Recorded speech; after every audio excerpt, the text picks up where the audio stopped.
bring their ass here and start building them desks and stuff in America, because he's going to make America great again.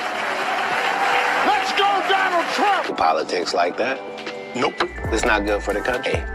Who does that? Yeah, your team got an offense and a defense. They're not supposed to be enemies. The enemy is the other side. Never talk about it. I'm not that controversial. President Trump was accommodating. I'm going to give the man this. The man was very congenial. As we just show me what he's done for black people so I can understand, because right now I don't. All right, go on and collect. Kamala Harris for president. All right, so picture this. Katt Williams walks into the interview, cool as ever, sipping tea that's clearly boiling hot, and before Shannon Sharpe can even blink, boom, he drops political bars like it's an open mic for chaos. You can feel the tension before it even hits. Because let's be honest, this isn't your average celebrity soundbite. This is Katt Williams, a man who treats interviews like live combat. And when he starts talking about politics and making America great again, it's not just commentary, it's code. You already know he's warming up for something bigger. And the way he casually flips from Donald Trump to offense and defense like it's a halftime speech, that's Katt being surgical. He's not really talking about politics here, he's talking about loyalty, about people switching sides when the cameras start rolling. And guess what? That's the exact theme that explodes later in this interview. This man isn't throwing random words around. He's setting up the entire chessboard. The internet caught this instantly. TikTok comment sections were like, hold on, why does this sound like he's about to expose someone? And oh, they were right, because this wasn't just Katt warming up for a bit about Trump or America. This was the foreshadowing of the storm that was about to hit. Every bar, every metaphor, every pause, it was all leading to one man's name that would blow up every social feed within hours. So when Katt says, the enemy is the other side, fans started connecting dots. What if the other side isn't about politics, but about people in his own industry? And you're not ready for who he means by that. Because right after this, he drops a bomb so big that the internet still hasn't recovered. But that's not even the wild part. Kamala Harris and the Democratic plantation is paying you celebrities, paying you to shame black people into voting. Y'all know we not going to get. And this right here is where things start to boil over. Katt isn't just casually chatting politics anymore. He's laying the groundwork for one of the boldest call-outs we've seen since Will Smith's "Keep My Wife's Name" moment. You can literally feel Shannon Sharpe gripping his chair like, oh Lord, this man's about to burn Hollywood down. Because when Katt says, I'm not that controversial, that's the universal translation for, I'm about to make this whole room uncomfortable. And then he does. He doesn't ease in. He doesn't laugh it off. Nah, he locks in on Steve Harvey like a sniper who's been waiting decades for the right shot. You know how most celebs sprinkle shade like confetti? Katt dumped the whole glitter factory. And what makes this wild is where it happened. Not on stage, not in a comedy club, on Club Shay Shay, a show known for sports talk, not celebrity carnage. But Katt turned it into the roast of the decade. Twitter blew up instantly. Hashtags like hashtag Katt exposed Steve and hashtag comedy civil war started trending within hours. Reddit threads read like true crime breakdowns. People were posting timestamps, analyzing tone, and even comparing facial expressions like it was the Zapruder film of comedy beef. And here's the part that made everyone's jaw drop. This wasn't messy gossip. This was receipts with monologues. Katt didn't just name drop Steve, he named and dismantled him in the same breath. The words war on the mic weren't exaggeration. This was full-blown scorched earth. He called out the entire comedy industry like he had just finished writing the final episode of Expo's Hollywood edition. Fans on TikTok started saying, "We've been waiting for someone to say this out loud." Others were like, "He's risking everything for the truth, and I respect it." But the real twist, Katt wasn't angry. He was calm. Calm in that scary, surgical way, like a man who's been holding on to the truth so long it's become his weapon. And he's about to aim it directly at Steve Harvey, because the second Steve's name leaves his mouth, the entire internet erupts. You think this is bad? Wait until you hear what Katt accuses him of next. But trust me, this is only the setup. The real explosion, that's coming next. Same Steve that went to go watch Mark Curry do his whole sitcom and then stole everything Mark Curry had. Now Steve got a sitcom where he the principal and he making all black men think he got the best lineup in the business, and it's a man unit. People, he used to be homeless. That's my story.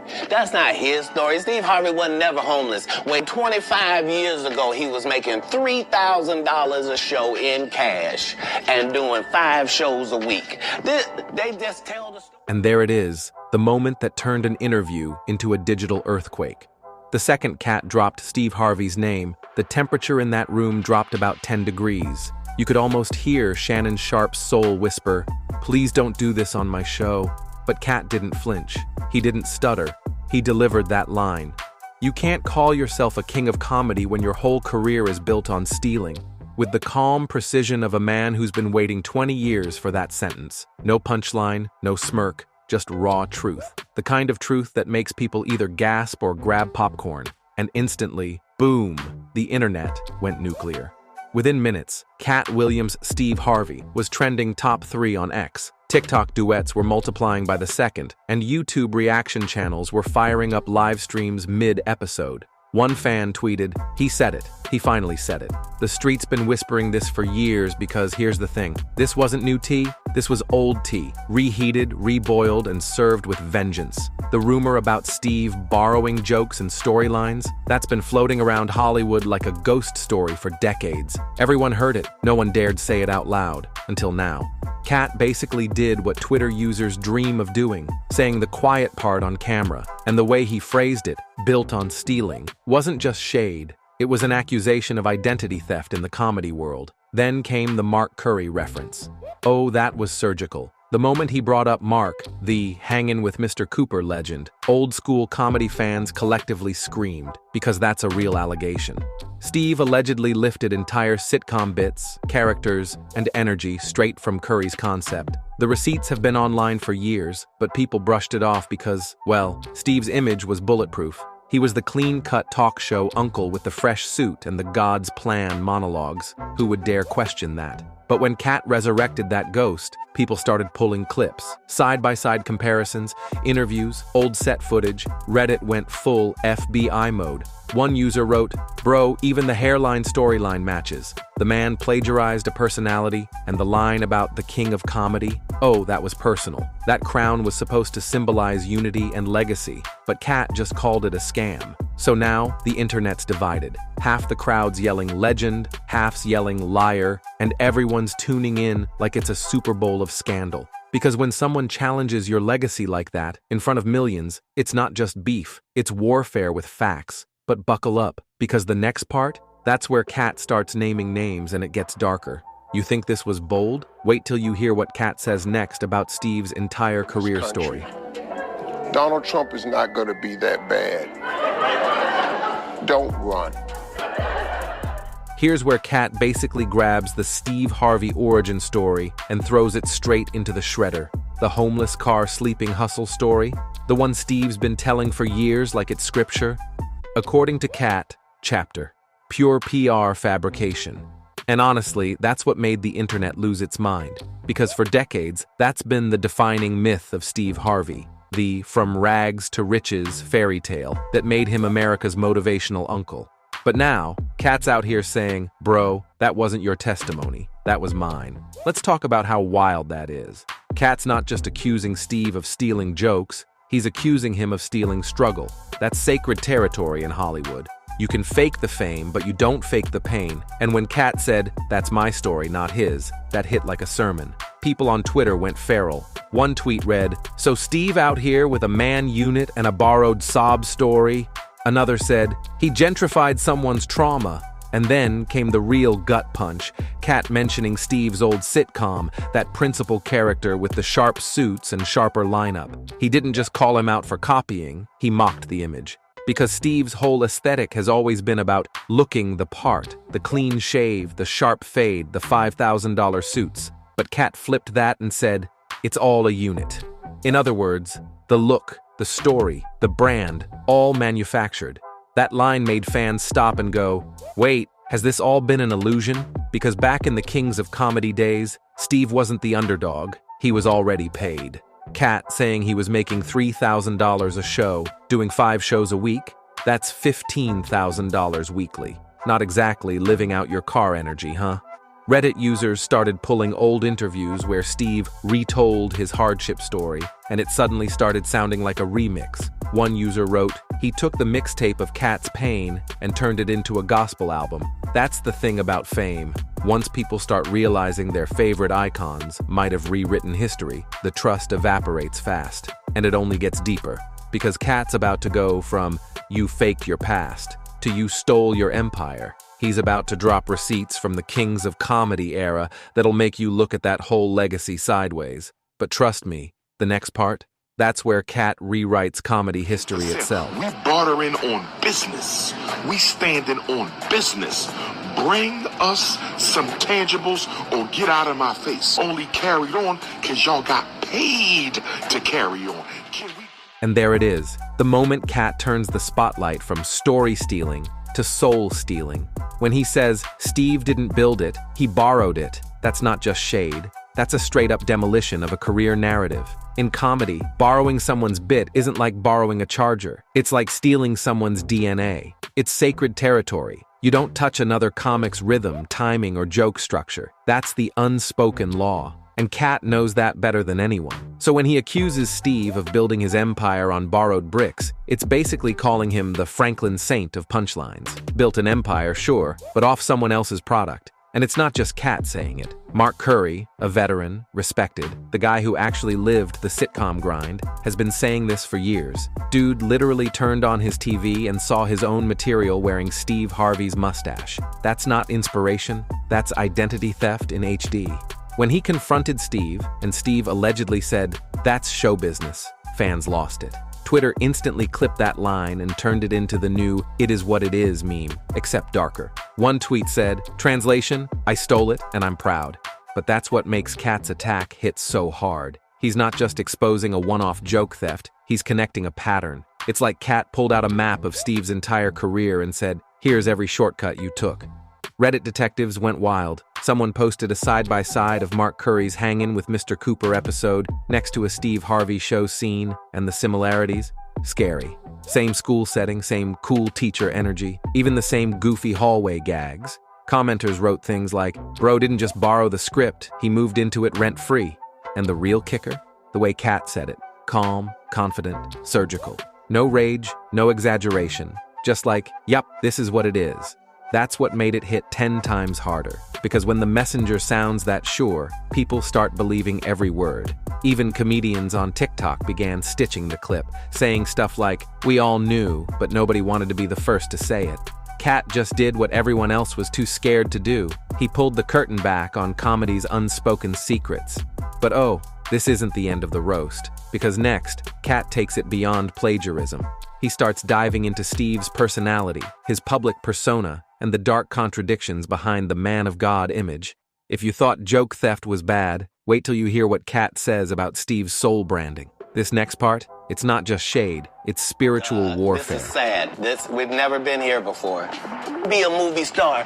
There are 30,000 new scripts in Hollywood every year. Not one of them asks for a country bumpkin black dude that can't talk good over cable and look like Mr. Potato. Ever been at the point where neither option is good for us in real life? No. This is a different conversation. This is, would you rather go back with your ex or would you rather go back? And boom, that was the kill shot.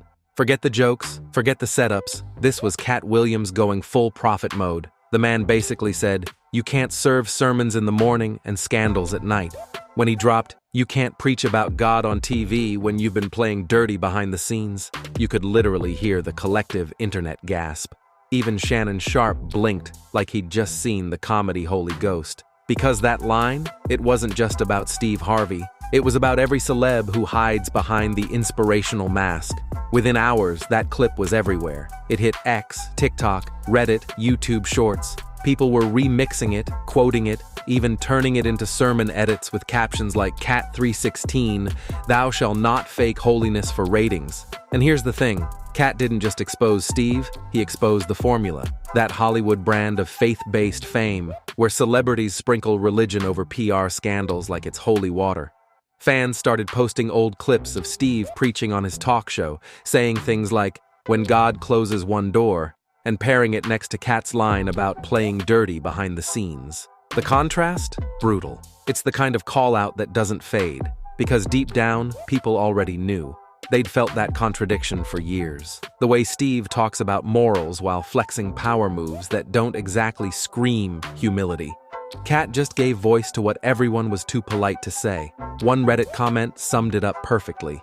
Greater than Katt didn't cancel Steve. He unmasked him, and that's what makes this moment legendary. It's not just a feud, it's a cultural checkpoint. It's the moment where Hollywood's favorite father figure got called out by the one dude who can't be bought, bribed, or blackballed, because Katt doesn't play their game. And now fans are asking the real question: how long can Steve keep this man of God act running before the receipts start catching up?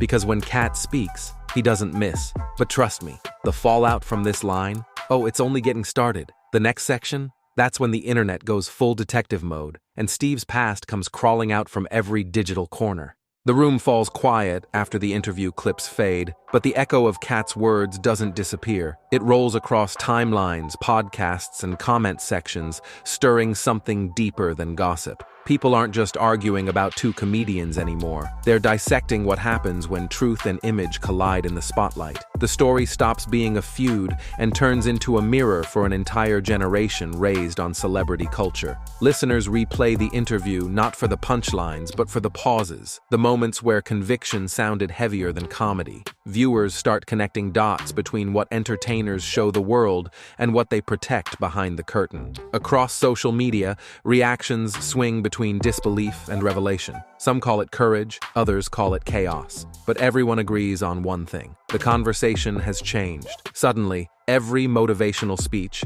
every polished talk show moment, every public apology gets rewatched with new eyes. Fans who once scrolled past interviews now study them frame by frame, searching for authenticity. Entertainment journalists weigh in, not to take sides, but to trace the pattern.